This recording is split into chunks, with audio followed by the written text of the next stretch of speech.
Hi, I'm Anina. I'm a PhD student here at the University of Copenhagen, and today I've been at a workshop for my scientific pitch with Asger and Asbjørn at Tailender.dk, and we learned today how to implement storytelling into our pitches. How do we make our science more clear to like a wider public, and also like how do we actually relax on the stage. And it's just been really good. I've really learned how to make my science more exciting for like a wider range of people.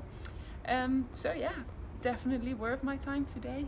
Good, you learned a lot of things. Why should you put storytelling into your science?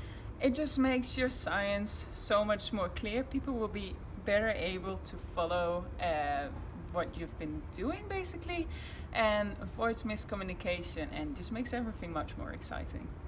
Thank you so much. I appreciate it. Thank you.